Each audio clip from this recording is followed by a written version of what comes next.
आणि आता प्राइम टाइमला सुरुवात करूया। तर सुरुवातीला मोठी बातमी, राष्ट्रवादी काँग्रेसचे आमदार नवाब मलिक आज हिवाळी अधिवेशनानिमित्त विधानसभेच्या कामकाजात सहभागी झाले आणि यावेळी सभागृहात ते नेमके कुठे बसणार यावरून बरेच तर्कवितर्क लढवले जात होते। मात्र अखेर त्यांनी सत्ताधारी बाकावर बसण्याचा निर्णय घेतला। यावरून विरोधकांनी देवेंद्र फडणवीसांना कात्रीत पकडण्याचा प्रयत्न केला। दरम्यान या मुद्द्यावरून फडणवीसांनी अजित पवारांना पत्र लिहित विरोध दर्शवलेला आहे।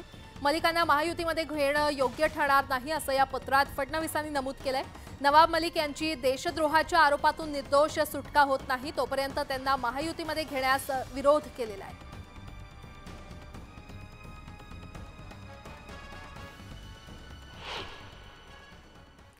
तर या पत्रात नेमकं काय म्हटलंय आपण पाहूयात। नवाब मलिक कामकाजात सहभागी झाले, विधानसभा सदस्य म्हणून त्यांचा तो अधिकार आहे।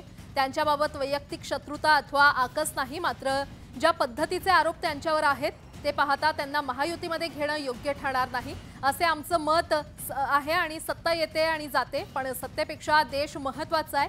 सध्या ते केवळ वैद्यकीय आधारावर जामीन मिळाल्यानं बाहेर आहेत। त्यांच्यावरील आरोप सिद्ध न झाल्यास आपण त्यांचे जरूर स्वागत करावे, मात्र अशा प्रकारचे आरोप असताना त्यांना महायुतीचा भाग करणं योग्य होणार नाही। आपल्या पक्षात कुणाला घ्यायचं हा सर्वस्वी आपला अधिकार, मात्र त्यामुळे महायुतीला बाधा पोहोचणार नाही याचा विचारही प्रत्येक घटक पक्षाला करावाच लागतो। आमचा या गोष्टीला विरोध आहे आणि त्यांना देशद्रोहांशी संबंध असल्याच्या आरोपाखाली अटक झाली तरी त्यांना मंत्रिपदावर कायम ठेवणाऱ्या तत्कालीन मुख्यमंत्री आणि महाविकास आघाडी सरकारच्या विचारांशी सहमती दाखवू शकणार नाही। आपला देवेंद्र फडणवीस असं फडणवीसांनी या पत्रात लिहिलेलं आहे। आज जे काही आरोप विधान परिषदेमध्ये झाले त्यामुळे तो एक स्ट्रॅटेजीचा भाग म्हणून कदाचित हे पत्र किंवा हे ट्विट व्हायरल केलं असावं किंवा ट्विट केलं असावं। मुळात त्यांना सप्लिमेंटरीमध्ये सुद्धा बऱ्यापैकी पैसे दिल्याची माहिती आहे त्यांच्या मतदारसंघात, म्हणजे महायुतीचा आमदार म्हणूनच त्यांना ट्विट करून ते पैसे दिल्याची माहिती आहे। आता भारतीय जनता पक्षाला त्यातून सुटका मिळवायची असेल, आम्ही त्यांच्याबरोबर नाही ते आमच्याबरोबर नाही हे दाखवण्यासाठी त्यांचा तो प्रयत्न असावा असं मला वाटतं। हो, मी आवाज उठवला होता सभागृहात, त्याच्यावर उत्तर पण दिलं होतं गृहमंत्र्यांनी। त्यांचं ते ठरवतील, मला काय करायचं। पण माझा प्रश्न नवाब मलिकांना नाही, माझा प्रश्न देवेंद्र फडणवीसांना आणि एकनाथ शिंदे साहेबांना, अजितदादांना पण माझा प्रश्न नाही। माझा प्रश्न यांना दोघांना आहे की तुम्ही सांगत होते देशद्रोहाच्या मांडीला मांडी लावून बसण्याची भूमिका तुम्ही मांडत होते, आता ती भूमिका तुम्ही स्पष्ट करा असं माझं म्हणणं आहे। हे बघ, तीन पक्ष कधी एकत्र राहूच शकत नसतात, परंतु सत्तेसाठी सगळे एकत्र राहू पण शकतात। अशा दोन्ही गोष्टी होऊ शकतात। सत्ता आहे, टिकवायची आहे, चालवायची आहे, आणि भीती आमची महाविकास आघाडीची। मला असं वाटतं की याबाबत स्वतः महाराष्ट्र राज्याचे उपमुख्यमंत्री आदरणीय देवेंद्रजींनी पत्राद्वारे भूमिका स्पष्ट केलेली आहे। त्याच्यावर मी अधिकचं काय बोलण्याची आवश्यकता आहे असं मला वाटत नाही। युतीचं हे सरकार आहे, महायुतीचं सरकार आहे, सांघिक नेतृत्व याच्यामध्ये काम करत आहेत। त्याच्यामुळं देवेंद्रजी असतील, अजितदादा असतील, शिंदेसाहेब असतील, हे एकत्र येऊन विचारविनिमय घेऊन काम करत असतात आणि म्हणून त्या पत्राचा विचार नक्की होईल संबंधित पक्षाकडनं। आणि म्हणून जी भूमिका देवेंद्रजींनी मांडलेली आहे त्याच्या अजून काय वेगळी भूमिका मांडावी अशातला भाग नाही। त्यांनी जी मांडलेली महायुतीच्या भल्यासाठीची भूमिका आहे आणि युतीच्या भल्यासाठीची भूमिका आहे। शासन आपल्या दारी असतं, एकत्र जातात, एकत्र येतात, शासन आपल्या दारी स्टेजवर एकत्र असतात, तर मग त्यांचं काही कोऑर्डिनेशन नाहीये, कॅबिनेट मीटिंग मध्ये भेटत नाहीत। एका पक्षात एका सत्तेत असलेले तीन घटक पक्ष हे आपापसात बोलू शकत नाही, त्यांना पत्र लिहावं लागतं एकाच। मला विचाराल तर नवाबभाईंना विक्टिमाइज केलं जात आहे आणि दुर्दैव आहे। आणि देशामध्ये अनेक राज्य आहेत जिथे बेलवर असणारे लोक आजही राष्ट्रवादी आपलं भ्रष्ट जुमला पार्टी भारतीय जनता पक्षाच्या सरकारमध्ये अनेक उदाहरणं अशी देशात आहेत। नवाब मलिकांमुळे महायुतीमध्ये तिढा निर्माण झालाय। महाविकास आघाडीच्या काळात फर्जीवाडा शब्दाचा आधार घेऊन मलिकांनी भाजपवर जोरदार टीका केली होती आणि नंतरच्या काळात त्यांची जेलवारी झाली। परिणामी नवाब मलिक आमच्यासोबत नसल्याचं गिरीश महाजन यांनी स्पष्ट सांगितलं। आणि मात्र नवाब मलिक नागपूरच्या हिवाळी अधिवेशनात विधानसभेत सत्ताधारी बाकांवर बसल्यानं नव्या वादाची पायाभरणी झाली आहे। पाहूयात। आमदार नवाब मलिक हे अजित पवार गटाचे प्रतोद अनिल पाटील यांच्या दालनात दाखल झाले। परिणामी मलिक हे अजित पवार गटात दाखल झाले यावर शिक्कामोर्तब झालं। त्यानंतर नवाब मलिक विधानसभेत सत्ताधाऱ्यांच्या बाकावर स्थानापन्न झाले. जेलमधून सुटका झाल्यानंतर नवाब मलिकांचं हे पहिलंच अधिवेशन असल्यानं त्यांच्याकडे सगळ्यांचंच लक्ष लागलं होतं. महायुतीत असलेल्या अजित पवार गटासोबत मलिक असले तरी ते आमच्यासोबत नाहीत अशी भूमिका भाजपनं घेतली आहे. नवाब मलिक हे आमच्या सोबत नाहीत, अजितदादांनाही आम्हाला वाटतं माननीय आमचे मुख्यमंत्री वर्तुनी सांगितलं असेल, निश्चित सांगितलं असेल, पण आमची भूमिका हेच आहे की नवाब मलिक आमच्यासोबत नसतील. विधानसभेत नवाब मलिक सत्ताधारी पक्षाच्या बाकावर बसले. याचा अर्थ नवाब मलिक अजित पवार गटासोबत आहे आणि अजित पवार उपमुख्यमंत्री आहे. पण असं असलं तरी पवारांसोबतच्या नवाब मलिकांना भाजप शिवसेनेनं विरोध केलाय. त्यांची भूमिकाच माहीत नाही तर त्याच्यावर वाच्यता करण्यात काही उचित नाही. असं सांगितलं होतं की अजित पवारांसोबत असणार आणि ते त्यांनी काय तसं डिक्लेअर केलेलं नाहीये. डिक्लेअर केल्यानंतर मग शेवटी काय निर्णय घ्यायचा एकनाथ शिंदे साहेब. भाजप आणि शिवसेनेनं सत्तेत सहभागी असलेल्या अजित पवार गटाच्या नवाब मलिकांना विरोध केलाय. मात्र नवाब मलिक आमच्यासोबतच आहेत असं आमदार अमोल मिटकर यांनी स्पष्ट केलंय. पवार साहेबांना प्रत्येकाची निष्ठा आहे, त्यात दुमत असण्याचं कारण नाही. पण नवाब भाई हे राष्ट्रवादी काँग्रेस पक्षाचे राष्ट्रीय अध्यक्ष अजितदादांच्या सोबतच आहेत. पण भाजप आणि शिवसेनेचं स्पष्टपणे म्हणणं आहे, गिरीश महाजनांनी आणि राम कदम यांनी आता स्पष्ट भूमिका मांडली की जर नवाब मलिक अजित पवारांसोबत आले तर आमचा विरोध असेल. त्यांचा विरोध असेल पण ते वरिष्ठ पातळीवरचे नेते ठरवतील जर विरोध झालाय तर. नवाब मलिकांसोबत कधीही सत्तेत बसणार नाही अशी भूमिका शिवसेना भाजपनं याआधी घेतली होती. पण नवाब मलिक आता सत्ताधाऱ्यांच्या बाकावर बसलेत, त्यामुळे एकेकाळी फर्जीवाडा असा आरोप करणारे नवाब मलिकच आता सत्ताधाऱ्यांच्या वाड्यात दाखल झाले आहेत. Bureau report, news 18 Lokmat. आणि आता एक मोठी बातमी. दिशा सालियान प्रकरणी आदित्य ठाकरेंच्या अडचणीत वाढ होण्याची शक्यता आहे. कारण आदित्य ठाकरेंची SIT चौकशी होणार असल्याची सूत्रांकडून माहिती मिळते. अतिरिक्त पोलीस आयुक्तांच्या नेतृत्वात हे पथक काम करणार आहे. दिशा सालियान प्रकरणी ठाकरेंच्या चौकशीची मागणी सातत्यानं काही आमदारांकडून करण्यात येत होती आणि त्यानंतर आता आदित्य ठाकरेंची SIT चौकशी होणार असल्याचं कळतंय. या चौकशीतून अनेक पुरावे समोर येणार असल्याची माहिती देखील सूत्रांनी दिली आहे. त्यामुळे आदित्य ठाकरेंच्या अडचणीत वाढ होण्याची शक्यता आहे. मागच्या काळात अनेक तुमच्या काळामध्ये SIT नेमल्या गेल्या, चौकशा झाल्या, माझ्यावर सुद्धा तुम्ही इतका खोटा मोका लावला आणि हे प्रकरण घडलेलं आहे. आता याची चौकशी करावी, SIT चौकशी मान्य झाली तर अडचण काय? काही तथ्य असेल तरच कोणाला त्यात दोषी धरलं जाईल. अन्यथा पुन्हा पूर्वीसारखा निकाल जर निर्णय जर आला की बाबा याच्यामध्ये कोणाचा दोष नाहीये तर मला असं वाटतं की मग त्यातून तुम्हाला कोणाला घाबरण्याचं कारण नाही. जुनं प्रकरण आहे आणि याच्या बाबतीत काही सखोल चौकशी होणं गरजेचं होतं हे पहिल्यापासून सरकारचं मत आहे. त्यामुळे यंत्रणांचं काम करतील. आतापर्यंत जी काही समजा माहिती पुढे आली असेल आणि त्याच्यामध्ये जर काही तपास करणाऱ्या तपासी अधिकारी असतील किंवा त्यांचे कोण वरिष्ठ अधिकारी असतील आणि त्यांना जर काही आवश्यकता वाटली असेल की अशा पद्धतीनं अधिक सखोल चौकशी होणं गरजेचं आहे तर यंत्रणांचं काम करतील. त्याच्यामध्ये इतर कोणाचा हस्तक्षेप असायचं काही कारण नाही. आरोग्य विभागात बढती आणि बदलीत घोटाळा झाला असून या संदर्भात आपल्याकडे पुरावे असल्याचा दावा ठाकरे गटाचे खासदार संजय राऊतांनी केला होता. राऊतांच्या आरोपांना आरोग्यमंत्री तानाजी सावंत यांनी प्रत्युत्तर दिलं. 11 मे 2023 पासून आरोग्य खात्यातील बदल्यांचे अधिकार आयुक्तांना दिल्याचं सांगत राऊतांच्या आरोपांचं खंडन केलं. त्यासोबतच आरोग्य खात्यातील बदली प्रक्रिया एका ॲपद्वारे पारदर्शक पद्धतीनं होत असल्याचंही सावंत यांनी स्पष्ट केलं. दरम्यान या प्रकरणी राऊतांनी माफी न मागितल्यास अब्रू नुकसानीचा दावा ठोकण्याचा इशारा तानाजी सावंत यांनी दिला. या राज्यातली आरोग्य व्यवस्था कशा प्रकारे काम करते आहे आणि चालवली जाते याचं मी एक संपूर्ण विश्लेषण करून राज्याच्या मुख्यमंत्र्याकडे पाठवलं आहे. पुराव्यासह सगळे पैसे गोळा करण्यासाठी सरकारी अधिकारी OSD लेवलचे, उपसंचालक लेवलचे वैद्यकीय अधिकारी नेमले गेलेले, त्यांनी पैसे गोळा करायचे. आतापर्यंत मागच्या आपल्या भरती प्रक्रिया असेल किंवा बदलीची प्रक्रिया असेल त्यामध्ये अतिशय पारदर्शकपणे ट्रान्सपरंट पद्धतीनं कुठल्याही व्यक्तीला, आपल्या सेवकाला कुठलाही त्रास न होता ह्या बदल्या त्यांच्या सोयीनुसार झाल्या पाहिजे. आणि त्यांना मी आग्रहित केलं होतं ह्या ट्रान्सपरंट ज्या बदल्या होणार आहेत त्या ट्रान्सपरंट आणि ॲपद्वारे झाल्या पाहिजे. आमदार निधीवरून पुन्हा एकदा राजकारण सुरू झालंय. सत्ताधारी आमदारांना सरकारकडून मोठ्या प्रमाणात आर्थिक निधी दिला जात असल्याचा आरोप विरोधकांकडून करण्यात आलाय. हिवाळी अधिवेशनाच्या पार्श्वभूमीवर हा वाद रंगल्याचं पाहायला मिळालंय। काँग्रेस प्रदेशाध्यक्ष नाना पटोलेंनी आमदार निधी वाटपाचा मुद्दा उपस्थित केला आणि राज्य सरकारनं सत्ताधारी आमदारांवर पुन्हा एकदा निधीची खैरात केली आहे। महायुतीमधील प्रत्येक आमदाराला किमान 40 कोटी रुपयांचा निधी देण्यात आलाय। निधी वाटपात भेदभाव करून सरकारकडून कोंडी केली जात असल्याचा आरोप विरोधी पक्षाकडून केला जातोय।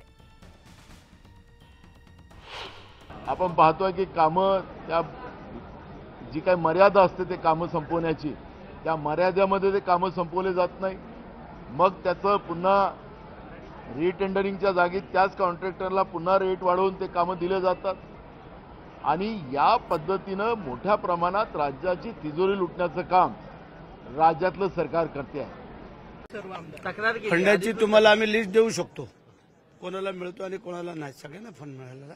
आत्ताच्या पण बजेट प्लेटमध्ये तुम्हाला सांगतो, प्रत्येक आमदाराला आम्हाला जवळजवळ 40 कोटीच्या आसपास आत्ताचा निधी मिळालेला हे आहे। याच्यामध्ये तसं ह्या बजेटला तेवढे पैसे काही मिळत नसतात, परंतु ते देत आहेत। शिवसेना आणि शिवसेना ठाकरे गटातील आमदारांमध्ये मनभेद नसल्याचं नागपुरात पाहायला मिळालं।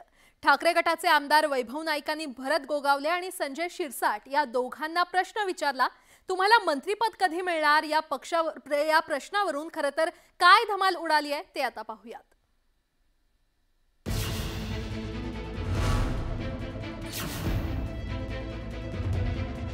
आधी एकाच पक्षात असलेले आणि आता वेगवेगळ्या मार्गाने वाटचाल करणारे हे 3 आमदार। शिवसेना आणि ठाकरे गटाचे आमदार नेहमीच एकमेकांवर हल्लाबोल करतात, पण असं असलं तरी त्यांच्यातल्या शिवसैनिकाचं नातं अजून सुद्धा कायम असल्याचं त्यांच्यातल्या हास्य विनोदातून बघायला मिळालं। ठाकरे गटाचे आमदार वैभव नाईकांनी भरत गोगावलेंना त्यांच्या मंत्रिपदाविषयी विचारल्यावर काय झालं ते बघा। भरत शेठ दर अधिवेशनाला वेगवेगळ्या कलरचा कोट घालून यायचे, आता त्यांनी कोट घालण्याचं सोडून दिलंय, त्यामुळे त्यांनी मंत्रिपदाची आता सोडली काय असं आमचं सगळ्यांचं म्हणणं आहे। प्रश्न म्हणजे काय अधिवेशन संपता संपता सांगतो हे दर अधिवेशनाला तुम्ही सांगताय की अधिवेशन संपता संपता मी वैभवला जो काही सांगतो आणि वैभवची जर इच्छा असेल तर त्याला तो कोट माझा चढून देतो। भरत गोगावलेंनी त्यांचा कोट वैभव नाईकांना देण्याची तयारी दर्शवली, तर आमदार संजय शिरसाट यांना वैभव नाईकांनी काय विचारलं तेही बघा। तुम्हाला मंत्रिपद कधी मिळायची उत्सुकता आम्ही जरी तुमच्या विरोधात असलो तरी आम्हाला आहे। याला म्हणतात संस्कृती। महाराष्ट्रामध्ये ही जपणारा माझा मित्र आहे, याच्याबद्दल मला अभिमान आहे आणि मला मंत्रिपद नाही मिळालं तरी तू माझ्याबरोबर चांगली भावना व्यक्त केली, याच्यासाठी असे लोक पाहिजे।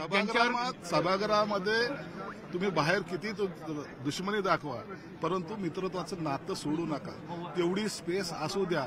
जेव्हा केव्हा भेटू, प्रेमाने भेटू, हा संदेश वैभवनी आता तुमच्या माध्यमातून आमदार संजय शिरसाट यांनी मंत्रिपदावर बोलत असतानाच आमदारांच्या अपात्रतेविषयी मोठं भाष्य केलं आणि आपण एकच आहोत हे सांगायलाही शिरसाट विसरले नाही। नार्वेकरांकडे चाललेली हिअरिंग आहे आणि आता जेव्हा हिअरिंग संपेल त्या टायमाला काही लोक डिस्क्वालिफाय होणार आहे, मग कोण होणार आहे याचं कदाचित आमचे वरिष्ठ नेते लोक विचार करत असतील आणि म्हणून आता इनकमिंग सुद्धा जे काही होणार असेल त्यामुळे हे कदाचित विस्तार थांबला असेल आणि वैभव काही जरी झालं आपण एक आहोत लक्षात ठेव।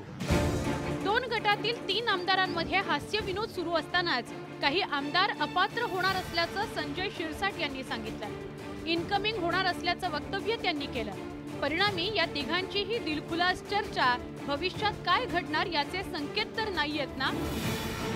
Bureau report, news 18 Lokmat. हिवाळी अधिवेशनाच्या कामकाजातून वेळ काढत मुख्यमंत्री एकनाथ शिंदे शेतकऱ्यांच्या बांधावर पोहोचले। अवकाळी पावसामुळे शेतातील पिकांचं मोठं नुकसान झालं आणि त्यामुळे मुख्यमंत्री एकनाथ शिंदेंनी प्रत्यक्ष बांधावर जाऊन नुकसानीची पाहणी केली। यावेळी मुख्यमंत्री एकनाथ शिंदे यांच्यासह उपमुख्यमंत्री देवेंद्र फडणवीस, कृषी मंत्री धनंजय मुंडे आणि मंत्री अनिल पाटील यांनी मौदामध्ये तालुक्यातील इसापूर तारसा आणि निमखेडा तारसा या गावात जाऊन पाहणी केली। यावेळी लवकरात लवकर भरपाई देण्याचं आश्वासन मुख्यमंत्र्यांनी दिलं।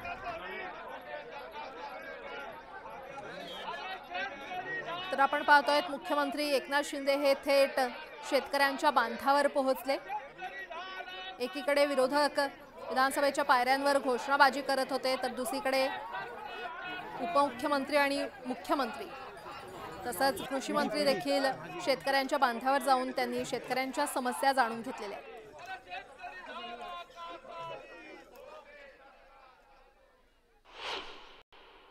राज्याचे मुख्यमंत्री एकनाथ शिंदे आहेत. आताच त्यांनी शेताच्या बांधावर जाऊन जे आहे ते शेतकऱ्यांची भेट घेतली आणि अवकाळी पावसामुळे झालेलं नुकसान जे आहे ते जाणून घेतलेलं आहे. आपण थेट बांधावर गेला होता. मुख्यमंत्री बांधावर गेले म्हणजे पूर्ण यंत्रणा कामाला लागतं. काय तुम्ही पाहिलं आणि कशा पद्धतीने सरकार मदत करतं? बांधावर नाही, शेतामध्ये गेलो आम्ही आणि शेतकऱ्यांशी संवाद साधलेला आहे.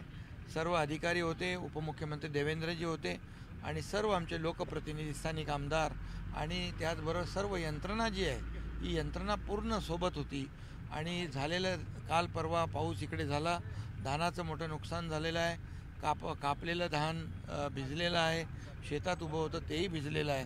त्यामुळे शेतकऱ्यांच्या ज्या नुकसानीचे पंचनामे युद्ध पातळीवर करण्याच्या सूचना दिलेल्या आहेत आणि लवकरच त्यांना मदतही होईल. शेतकऱ्यांना वाऱ्यावर सोडलं जाणार नाही. नेहमीच शेतकऱ्यांच्या मागे सरकार उभं राहिलेलं आहे. आतापर्यंतच्या इतिहासामध्ये जेवढी नुकसान भरपाई दिली नव्हती तेवढी 1.5 वर्षामध्ये 10,000 कोटीपेक्षा जास्तीची नुकसान भरपाई आम्ही दिली. त्याचबरोबर NDRFचे निकष आम्ही बदलले. 2 हेक्टरचं आता 3 हेक्टर केलेले आहेत. सततचा पाऊस नुकसानीमध्ये धरलेला आहे. पीक विमा योजना 1 रुपयात दिलेली आहे. हे सगळं जे आहे हे शेतकऱ्यांना मदतीसाठी सरकारने घेतलेले निर्णय आहेत. पण या अधिवेशनामध्ये काही सरकारच्या शेतकऱ्याला मिळेल का?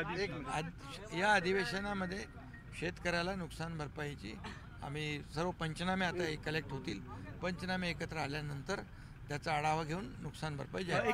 व्हिडिओ जर्नलिस्ट प्रशांत मोहिते, उदय मांडे, न्यूज 18 लोकमत, नागपूर.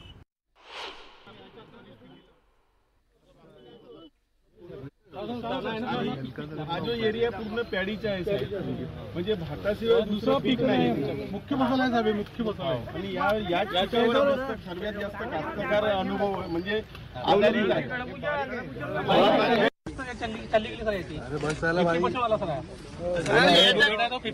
याच्या खाली सर गहू असते ना, गहू पण खराब झाला. याच्या खाली गहू आहे, गहू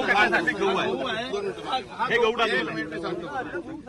ते काय होतं, आमच्याकडे सिस्टम असं आहे की जेव्हा आम्ही धान कापतो तेव्हा गहू फोकीव करून घेतो. कारण कसं आहे की तेवढे दिवस आमचे कमी होतात. आम्ही पूर्णपणे प्रत्येक बांधे मी गहू फोकलेला आहे.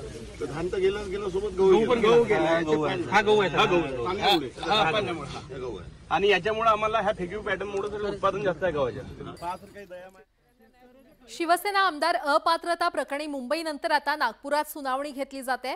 आजपासून शिंदे गटातील आमदारांची उलट तपासणी सुरू झाली. ठाकरे गटाचे वकील ॲडव्होकेट देवदत्त कामत यांच्याकडून शिंदे गटातील आमदारांची उलट तपासणी घेतली जाते.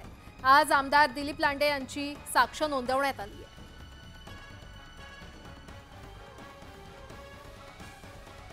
केंद्र सरकारने ऊसापासून तयार केल्या जाणाऱ्या इथेनॉलच्या उत्पन्नावर बंदी घातली आणि या संदर्भात केंद्र सरकारकडून नोटिफिकेशन जारी करण्यात आले. त्यामुळे ऊस उत्पादक आणि कारखानदारांना याचा सर्वाधिक फटका बसणार असल्याचं बोललं जातंय. अवकाळी पावसामुळे ऊस पिकाला फटका बसला असून साखर उत्पादनावर याचा परिणाम होण्याची शक्यता आहे आणि त्यामुळे केंद्रानं पुढील वर्षभरासाठी ऊसापासून इथेनॉल निर्मितीवर बंदी घातली आहे. केंद्र सरकारनं आज नोटिफिकेशन काढलेलं आहे की जे ऊस साखर कारखाने आहेत त्यांना तर इथेनॉलची निर्मिती करता येणार नाही. एका बाजूने तुम्ही मदत करता, दुसऱ्या बाजूने केंद्र सरकार अशी निर्णय घेतं. बाबतीमध्ये त्याची सगळी माहिती घेऊ आणि केंद्र आणि राज्य सरकार शेवटी शेतकऱ्यांच्या पाठीशी आहे. त्यामुळे नक्कीच केंद्राला देखील आम्ही विनंती करू. आणि यासोबतच प्राईम टाइम मध्ये वेळ झाले इथेच थांबण्याची. मात्र ताज्या घडामोडींसाठी पाहत रहा न्यूज 18 लोकमत.